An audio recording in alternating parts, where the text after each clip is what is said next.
So today I am taking you at the Funeral Museum here in Houston. I'm actually quite excited because I don't know what this museum is going to be about except funeral and death. But let's see.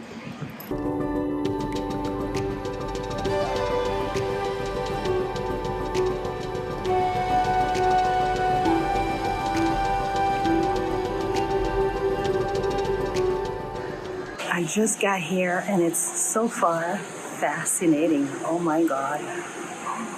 I'm gonna learn so much.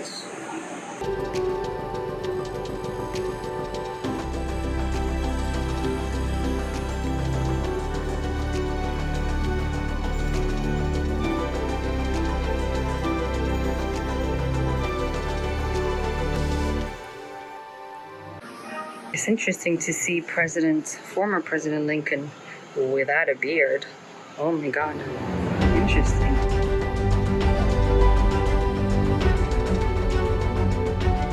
Model of 1920, and it's carved in woods, everybody. And there's a real engine in there. Listen, quick tip for you.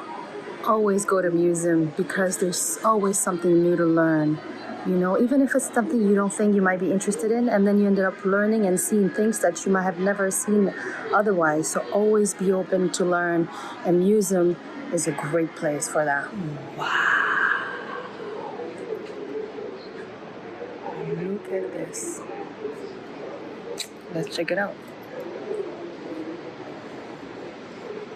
It's crazy. This 1973 Mercedes hearse was actually used to carry Grace Kelly on her funeral, September 18, 1982.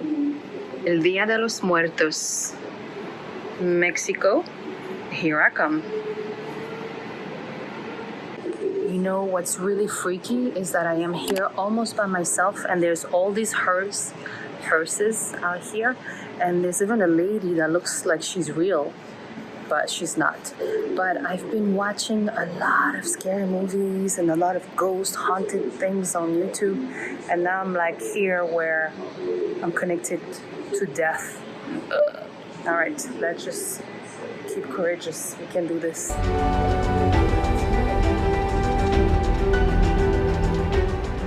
This is the evolution of casket. This one right here is an example that was made in the Victorian era around 1850, and then from there's an evolution here.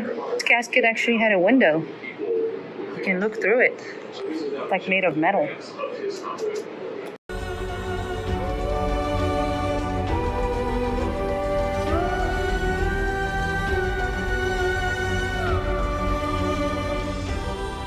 Did you know that the embalming process started in the US in the late 1800s?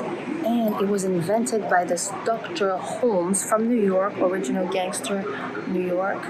He came from a very upscale family, and he's a doctor and surgeon. And here, this is an example of an embalming process. And he got so successful at this that right after the Civil War, he embalmed, well, he says, but people say he exaggerated, but he says he embalmed over 4,000 soldiers. And the reason why this got so popular is because they wanted to preserve the bodies of the soldiers so they could go, of the dead soldiers, so they could go back to their families, to be sent to their families. Pretty cool, huh? Learning every day. And when schools at last became permanently based, the duration of courses started at 2 weeks. Then varying before natural deterioration had progressed to an unpleasant state.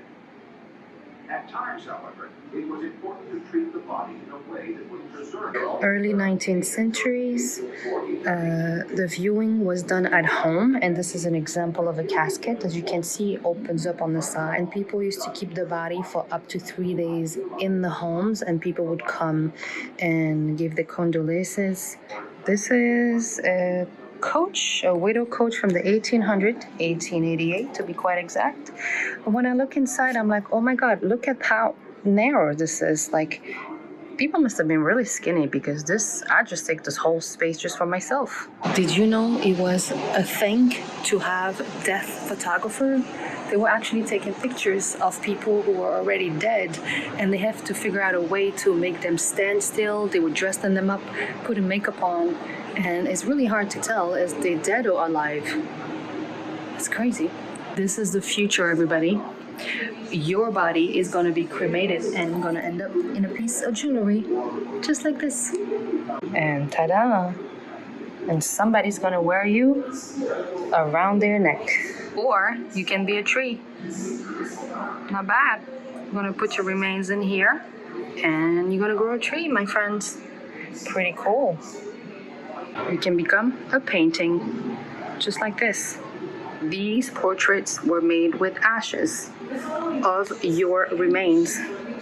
Ta-da! You've been in a room where so many talented people have passed away and they represented here because they left a legacy. So that's why it's very important to live your life to the fullest, do what you love, and leave a legacy. I think that's why we're here. I hope this video will play out when I'm dead and you guys can remember me.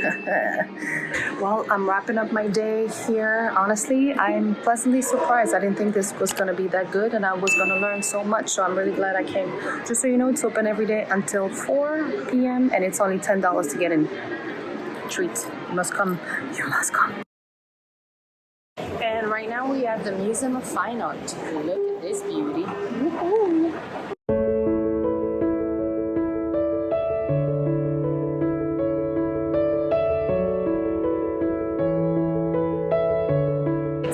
Humongous with beautiful things to see. I can't wait to dive in here. It's open till 9 p.m. every day, so we got time to see the place.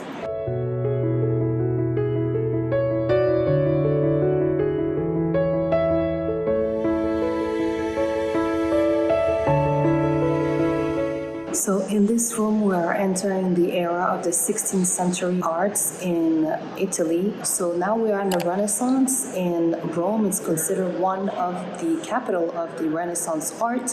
And also the trade and business started to boom between the Middle East and Italy. So a lot more things started to change, including arts. So now they're changing, they focus more into monumental walls, sculptures, even printing of books, ceiling painting, glass production, so everything started to change. Up until the 16th century, the Catholic Church from Rome was the main religion, until a new religion came about and a lot of the religious artwork were destroyed. So in this room, we have some of the beautiful art that are kept by some of the artists. So in the room behind me, we are looking at the new style called the Baroque style, Baroque en français. So this style came about in the 17th century, and there was a lot of competition between the Italian style and the French style. And even in 1666, Louis XIV opened a French art school in Rome called the Académie de France. And if you look in this room, you will see that the Baroque art is strong, express a lot of emotion, a lot of gold, and a lot of, it's very descriptive. Let me show you.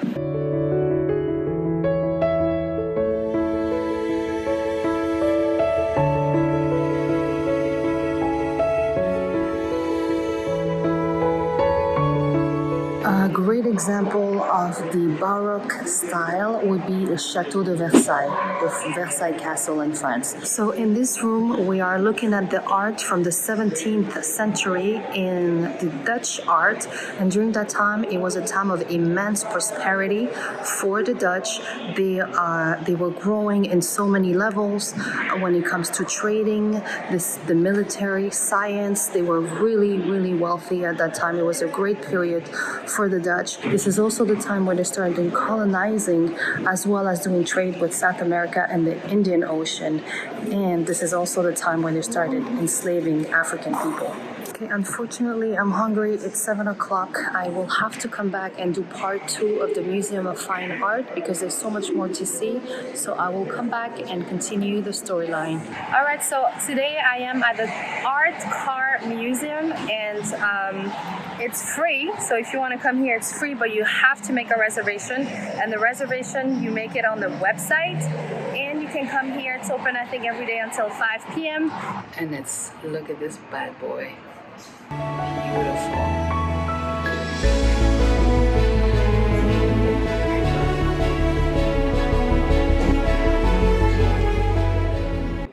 This car is a beauty.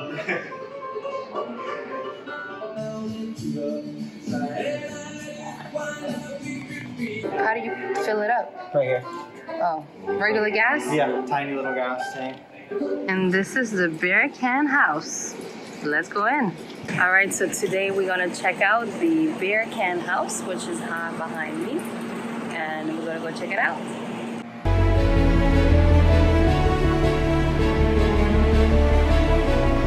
So this is crazy. The whole house, well, the decor and the outside is made out of recycled beer cans. So now I'm gonna go see inside and show you what it looks like. So John Martin Milkovich was an immigrant from Austria, and he bought this house in 1942 with his wife, and he lived in this house. And in 1968, he started this long dream of making this house the beer can house that is known here today. And that idea and project consumed him until the end of his life. There are so many beers on this display that don't even exist anymore, and some that I never even heard of. This one, Schmidt Beer, G.I. Joe, RC. Oh my God.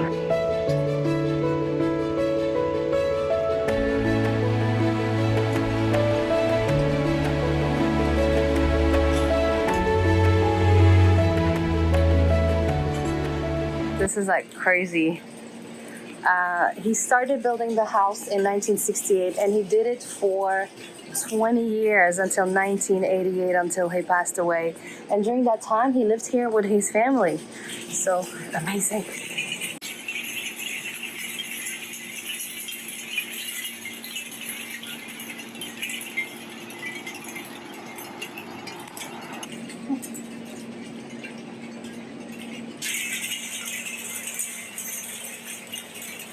So if you are in Houston, come and check it out. It's free from the outside if you look at it from the streets, but if you want to visit the house inside, it's $5. I hope you enjoyed this journey with me. It was amazing. Let me know in the comment section what museum you enjoyed the most, and do not forget to subscribe, and I'll see you next week on my other video. Kisses from Houston.